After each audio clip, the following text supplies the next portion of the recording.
Welcome, and thank you for standing by. At this time, all participants are on a listen-only mode until the question and answer session of the call.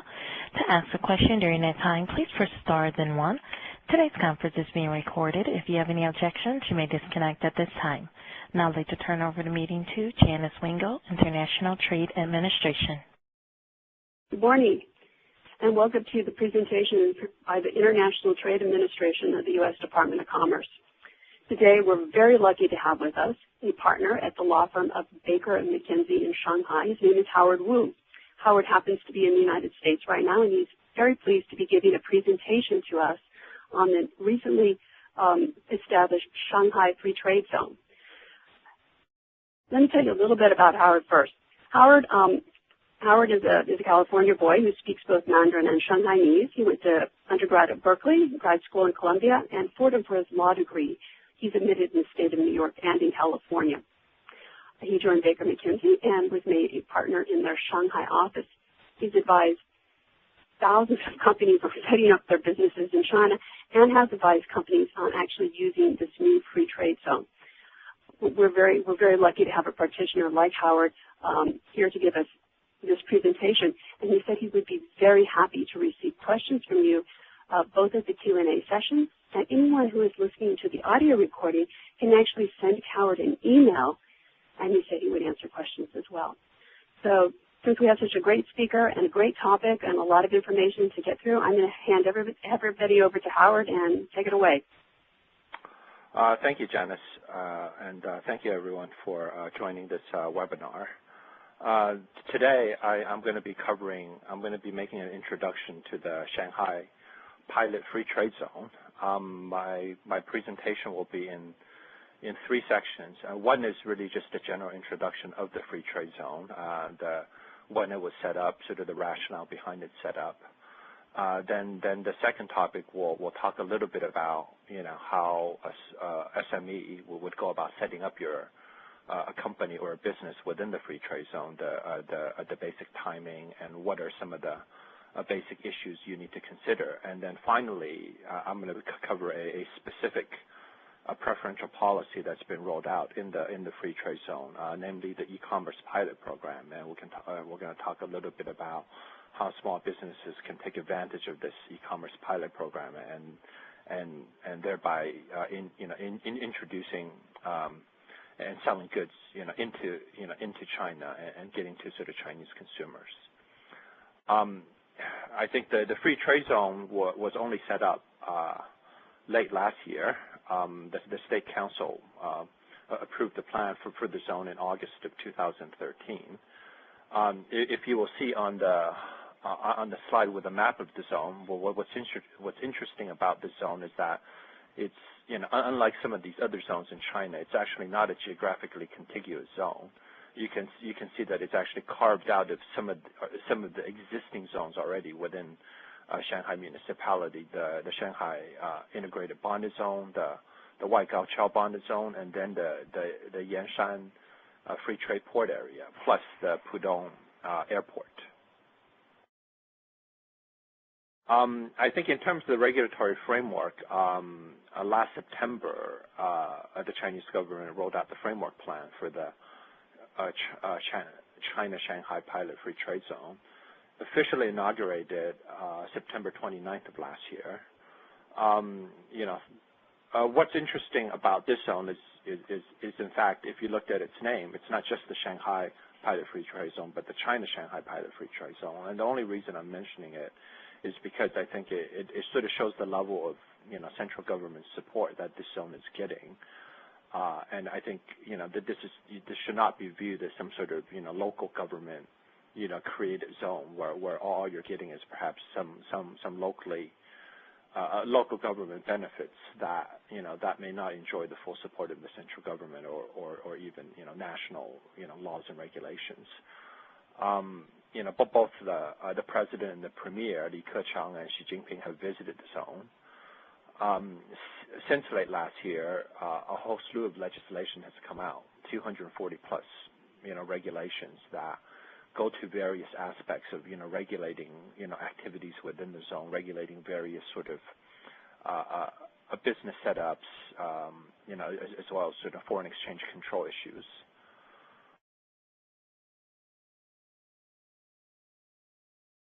In terms of the plan, the framework plan objectives, I'm not going to really go into it a huge amount of detail, but I think the next slide will sort of give you an idea in terms of what the policy rationales are behind the zone. That they include, boosting government function transformation. That really goes to, sort of reducing bureaucracy. An example would be reducing the amount of time it takes to set up a company within the zone. Expanding service sector and promote reform of foreign investment administration. Again, the idea is to encourage the further introduction of sort of service industries and foreign investment into China, specifically via the zone, and also to reduce the bureaucracy involved in terms of government regulation of foreign-owned businesses. Another objective is to develop a headquarter economy and new trade reforms. Shanghai is very much into developing, itself as a regional headquarter hub for multinationals that competes against Hong Kong, against Singapore. The government's try to also accelerate the exploration of capital account convertibility, so experiments that will hopefully lead to full RMB convertibility. So these are some of the larger public policy objectives behind the zone. Specifically, if you look at the next slide, in terms of government function transformation, the idea is to shift some of the prior approvals that a foreign investor would need to set up a company to in-event or after-event supervision, meaning that they would make it easier for you to set up the company initially, but then put more government resources and bandwidth into supervising the company and regulating the company once it's set up. The government's also trying to implement customs, a regulatory system featuring frontier opening and second-tier safety and efficient control. I think it really, these things are really talking about easing the flow of goods into the zone, but then controlling and sort of supervising the inflow of goods, not necessarily upfront, and by not allowing goods to be imported in the zone easily, but rather making it easier for people to bring in goods and store goods in the zone, and then you would sort of regulate the customs regulations and aspects, in terms of health quarantines and in terms of import duties. You can do that after the goods are already shipped and stored in the zone. The government is trying to support trading sector enterprises within the zone in offshore business and financial leasing business developments. Specifically, also try to ease the cross-border flow of RMB. The government is also suspending the implementation of certain laws and regulations for foreign invested businesses in the zone. I will speak a little bit to that later on in terms of sort of easing the capitalization requirements and the time frames required for injecting capital once you've set up a company in the zone. In terms of market access and trade facilitation, the government's trying to open up the zone as well as China a little bit more to foreign investment and establish a negative list administrative system. What it really means is that I think in the past, China has had a very, very detailed foreign investment catalog regime, which to a very minute amount of detail regulate what sort of businesses are encouraged for investment, what sort of businesses are restricted, and what sort of businesses are prohibited. And on top of that, had a very extensive, approval, sort of a bureaucratic regime for approving the setup of a foreign invested company. And what this sort of negative list administrative system is trying to achieve is really just to cut down the bureaucracy of this former system, which is actually an existing system outside of the free trade zone. The idea is that if you're not on a negative list, then you should be able to set up your company through a simple registration, rather than to go through multiple, jump through multiple hoops and get multiple approvals and registrations just to set up a company. I think the government's It's trying to further open up financial services, shipping services, commercial services, professional services, cultural services, and social services. And if you will see from the next slide, again, I don't plan to sort of read each of these sectors in detail, but I'll just pick one or two in the next few slides and sort of speak to them to give everyone an idea in terms of what are these sort of service sector openings and things that are further open for foreign investment within the zone. One would be banking services, allowing foreign establishment of foreign-funded banks and joint venture banks within the zone, allowing Chinese banks to conduct offshore business from the zone. I think in terms of the telecommunication service sector on the value-added side, that the government is trying to further open, that sector of the service business to foreign investors. An example would be for an e-commerce a business outside of the zone, foreigners are capped at 50% in terms of equity ownership, but within the zone, foreign investment can go up to 55%. Another example would be, for example, a app store. For app stores, foreign investors in the zone can set up a 100% owned foreign invested company. I mean, in fact, we are already actually working for a very well-known company in setting up a 100% owned app store in the zone. Okay. In terms of the financial services sector opening and reform, again, I don't plan to cover this in a tremendous amount of detail on this particular webinar, but I do want to touch upon it because it is a very key aspect of the reform policies associated with the zone. The government is trying to expand the use of RMB on a cross-border basis, explore convertibility of RMB under the capital account. Government is trying to encourage cross-border two-way RMB cash pooling and facilitate transactions of commodities, derivatives, as well as interest rate liberalization. So just to touch upon the last point very briefly, the banks, the interest rates that banks can charge, in China are heavily regulated by the government, in terms of what they can charge on the loan and what they can, what kind of interest rate they can give consumers who deposit RMB at the bank is heavily regulated by the government. And so with these reforms, what the government is trying to do is to give the banks in China more of a free hand in setting their own interest rates. And again, it's to try to encourage the banks to act in a purely commercial manner, and sort of to decide what sort of loans it will give out, what sort of borrowers that it would lend money to, and set its interest rates to the borrowers, the lenders, as well as the depositors, on a pure commercial basis, rather than to do these things, in accordance with a government set rate.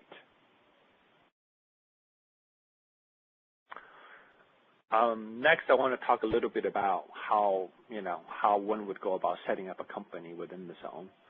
I already mentioned in a few slides, previously the idea that the government is trying to simplify the requirements to how to set up a company, and also I think for foreign invested companies, and maybe for some of you that are on this particular webinar that might have had experience with this. It's not just the bureaucracy that is involved in setting up the company, but once your company is set up in China, there are multiple things that you would have to run back to the government for, and simple things like changing the directors of the board, changing a general manager. All of these things would need to be notified to the government, and in many cases, you actually have to get government approvals via an amendment of your articles. So here, if you set up a company in the zone, the idea is to try to simplify those requirements to make it easier for you to set up and maintain the company. I talked a little bit about the negative list already. The idea is that if you're in a sector that's not on the negative list, then you can set up a company through a simple registration process. versus if you're in a business that's on the negative list, what it means that you can still set up that sort of business within the zone, but except that the steps and the procedures involved would be substantially similar to if you were setting up that same sort of business in China outside of the zone. So, industry regulator approvals and those sort of things. The idea is to encourage the setup of a company in a faster and simpler manner. I think the government saying you can set up a company actually in 5 working days, a week only, 1 day online registration, and 4 days, after you've submitted your paperwork. I guess in our experience, it's taken a little bit longer, about 2 to 3 weeks. And I think the reason that it's taken a little bit longer is actually sort of the 1 day online registration process typically drags on, because when you register online, sometimes it will take you a number of days to sort of reserve a spot to be able to make a paper submission. So therefore, that's why it actually takes you about 2 to 3 weeks to set up a company. In terms of lower capitalization requirements, I think that this is something that could be very attractive to SMEs. And under the company law, you can actually set up a company for as low as 10,000 RMB, which is approximately $1,500 US. But I think that in our experience, the lower capitalized companies in the zone typically still would need to be capitalized, up to 200,000 RMB, which is about $35,000 US.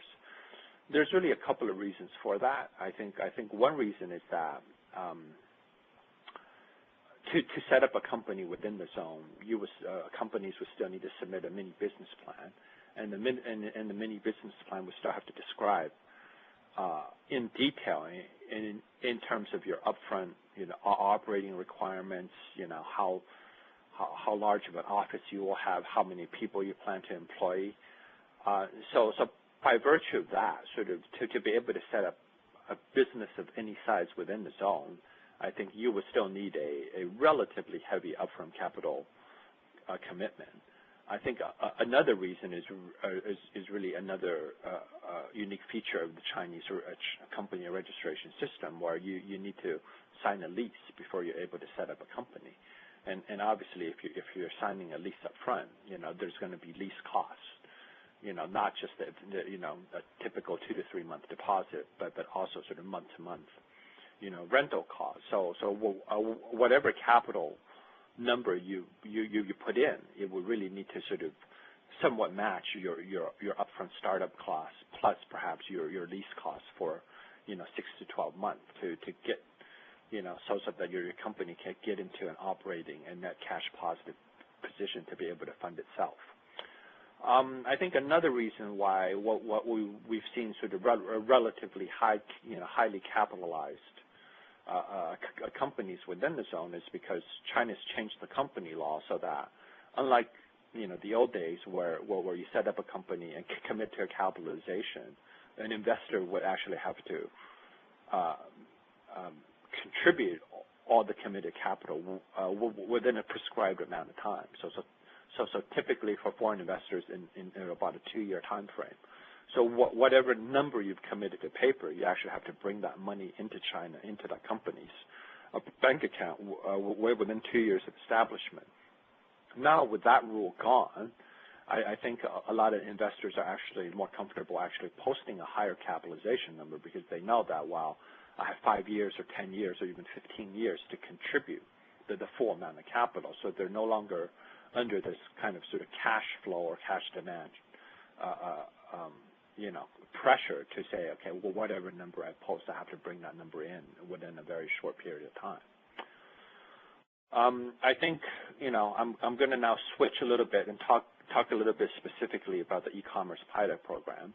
I think to take advantage of the e-commerce pilot program on the company setup side, really what a foreign investor needs to do is to set up a distribution, wholly foreign-owned enterprise and use that vehicle perhaps either to go through a third party or to host on its own to host on its own an e-commerce website within the zone so that you can sell your goods into China.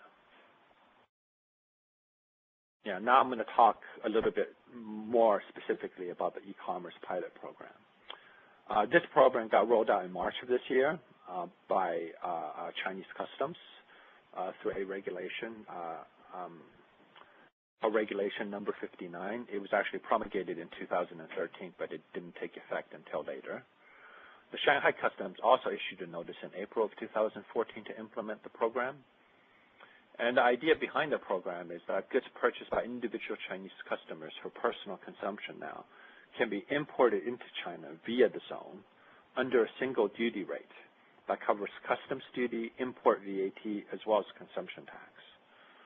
I think that for those of you that sell into China, what you will realize is that China also has a very complicated import and customs duty regime. So depending on the type of goods that you are importing and selling into China, you have to pay actually quite a high percentage in import duty and import VAT, which is typically 17%, as well as customs duty. And if you're selling luxury goods, there's also consumption tax on top. The schedule of duties for personal articles is maintained by customs separately from the normal, tariff schedule. And what you will see in the next slide is a comparison of the advantages of this advantage. If you just look at apparel alone, under the single duty rate, it's 20% only. But if you're looking at custom duty and import VAT, for $100, of goods, what you're really doing is that you have to first pay a 17% VAT, so it's $117 plus on top you pay another 14 to 18% of that $117 in customs duty. So you can tell by just comparing those two numbers, there's a huge savings if you're importing under the single duty rate. For footwear, again, it's only 10% under the single duty rate. But if you look at the normal rate, if you're importing the stuff in bulk, right, it's 10 to 24% in customs duty, and as well as 17% in import VAT. So a very large, a much higher number. There are some requirements to meet in order for the single duty rate to apply. The goods must be purchased by the individual customer via an e-commerce website designated by Shanghai Customs. Unfortunately, right now, Shanghai Customs has only designated a single e-commerce platform that they actually own through a subsidiary, but we're hoping that will open up and there'll be more e-commerce platforms that are authorized by Shanghai Customs, so that more people can take advantage of this e-commerce pilot program. The goods can be consigned to each individual customer. Consigned to each individual customer do not exceed the quantity and value normally needed for personal consumption. So all this really means is that, look, this is meant to be a facilitation program for B2C businesses, and for the consumer on the other side, they're actually just to, be meant to buy things on a more limited basis.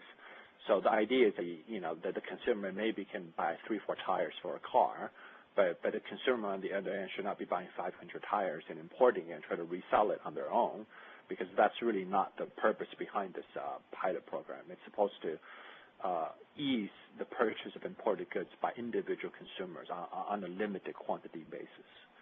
And it's not meant to be used as a loophole to get around the custom duties and import duties if you're importing goods in bulk and trying to sell them in China. The third-party service providers involved in importation, delivery, and payment collection must also be registered with Shanghai Customs, so that's another requirement. I think basically for a lot of companies, there are two options in terms of how you can send your goods from overseas, into China. Option one is you can stockpile goods in the zone on a duty-deferred basis and then remove them from stock against customer orders. The second option would really just be having goods that are consigned directly from overseas to the port, where they're picked and packed and dispatched to individual customers in China. For foreign companies that want to participate, I think you have to set up a company there, but you can also, once you have a company set up, that's option two. You can qualify and register as an e-commerce operator. I guess another option for people that don't wish to set up a company and want to have a very, very light footprint and really just want to experiment to say, okay, now there's this pilot program available. How do I take advantage of it? What you would normally do is you try to cooperate with an existing qualified third-party service provider. I think, some of you might already be doing that anyway through a Tmall, for example, with Alibaba. And the idea is that you would, perhaps cooperate through them. And if they can get this, certification from Shanghai Customs to be this qualified e-commerce, platform within the zone, then you can sell through Tmall, and then your customers in China would be able to buy your goods and get this preferential duty treatment. The next one is really just a slide to show you how the distribution could work for a brand owner. So essentially, for a brand owner, you can set up your own distribution company in the zone, and then that distribution company can host a e-commerce platform, and you can sell your goods that way. So that's the lower two boxes into Chinese consumers, and really the top half is really sort of option one that I've talked about, sort of the Tmall option. So where you're selling to a distribution hub, somebody else that's operating this third-party service provider that also has some sort of authorized or recognized e-commerce platform that you can then get to your Chinese customers that way.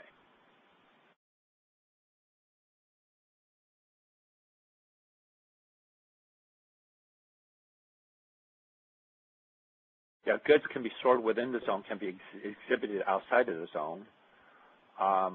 Customers that buy these bonded goods from the exhibition only needs to pay a single duty rate. Bonded goods stored in the zone can also be sold directly to Chinese customers via an e-commerce platform, which we've just talked about. Customs formalities for import and export, bonded warehousing, and transportation within the zone are generally simplified, which may reduce the cost. So customs clearance and commodity supervision for goods imported into the free trade zone may be handled separately and simultaneously, so you can save up 50% of the lead time for importation. Customs declaration for the movement of goods between the zone and China proper can be filed at the end of each predetermined period on a consolidated basis rather than on a case-by-case basis. Customs duty, import VAT on the goods imported from the zone into China can also be paid on a monthly basis. Customs will not conduct a traditional periodic stock check on goods within the bonded warehouses. Companies registered in the zone can also open a free trade account, which allows free cross-border fund transfer. Again, I'm not going to really cover that point in a huge amount of detail, but the idea is that companies in the zone can then freely bring offshore RMB into China and then use it in China. I think it's again another policy to encourage the use of RMB for cross-border trade. Lastly, at the end of the presentation, before I take questions, I just wanted to show you a slide in that statistics as of around March of this year in terms of how many companies that have already set up in the zone, and out of those companies, how many companies are foreign invested, and then what type of companies they've set up. And you can tell people have set up almost 8,000 companies in the zone, and out of that, about 7.5% have been by foreigners. And in terms of the different type of businesses, the bulk of the setup, almost 60%, has been for trade. 30% has been for services, and this 9.3%, almost 10%, is for other type of businesses. So I'm happy to take any questions that you guys might have at the end of this session. Howard, thank you for your presentation. Anyone who's listening to the audio recording, Howard said he would be willing to take questions via email. His email is howard.wakermckenzie.com.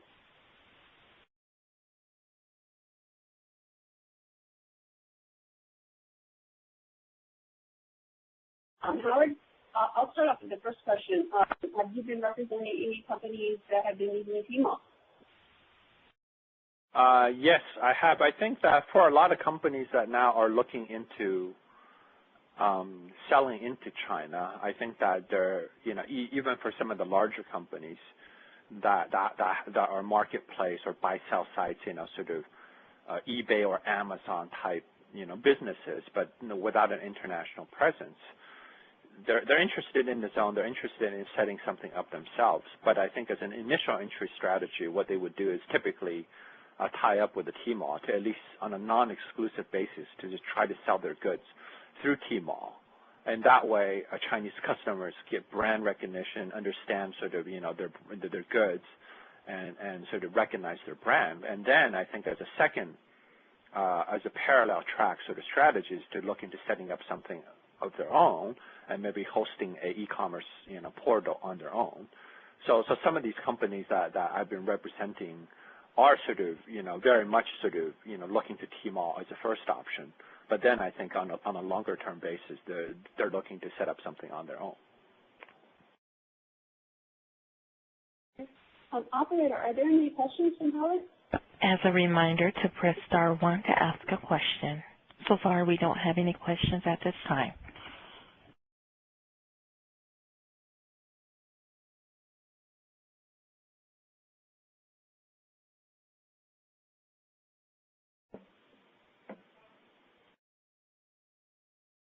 Howard, because you used to work with doing IT work, what would you say to some of your clients that come to you say, we would love to sell into China, but we're worried about our goods and marketing as well?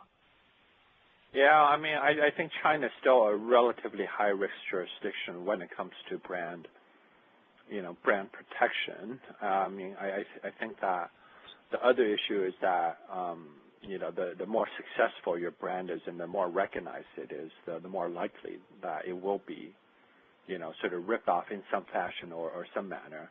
I think for a lot of brand owners, you just have to sort of pick your battles and get a sense of, you have to have a very robust, sort of policy to protect your brand up front.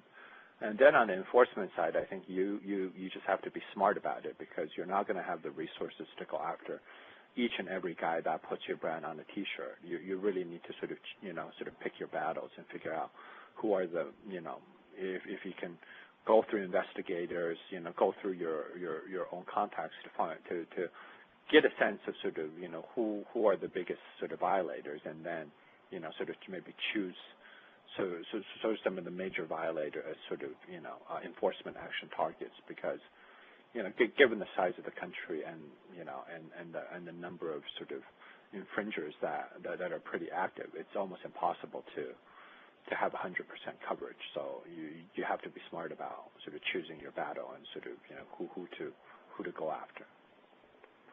I would just remind the companies that a trademark that they have registered here in the United States is not valid in China. They need to register their trademark in China, and they need to do it before they set up everything.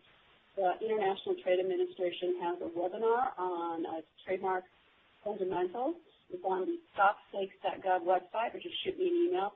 We also have a presentation similar to the presentation Howard has given.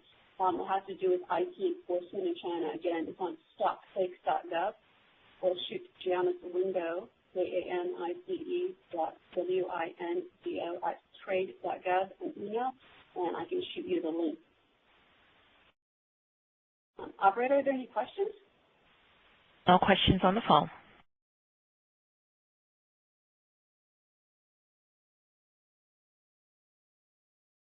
Yeah, I think to pick up on Janice's point on trademark registration, I think for companies that are only just thinking about going into China, I think you should start looking at this issue now, because a lot of times, especially for well-known brands, there are a lot of Chinese squatters that would go and register the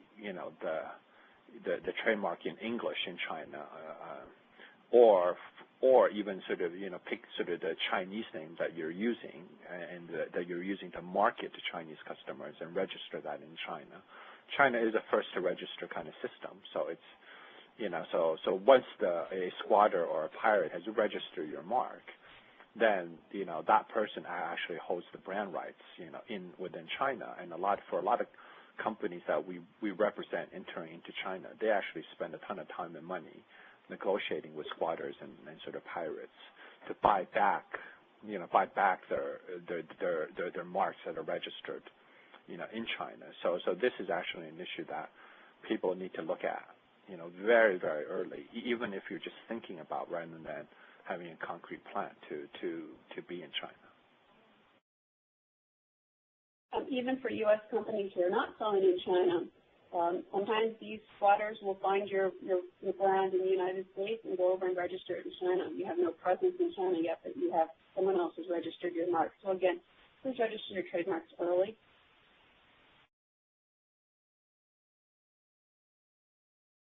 Well, if there are no other questions, I'd really like to thank Howard for his time today and let everybody know that he is available to take questions. He's been advising companies for about 16 years and has been specifically advising companies on the new rules in the trade zone. He has practical experience in this matter, and he will probably be able to answer your questions. And again, I want to thank Howard for his time today. Thank you, Janice. Goodbye. This concludes today's conference. Please disconnect at this time.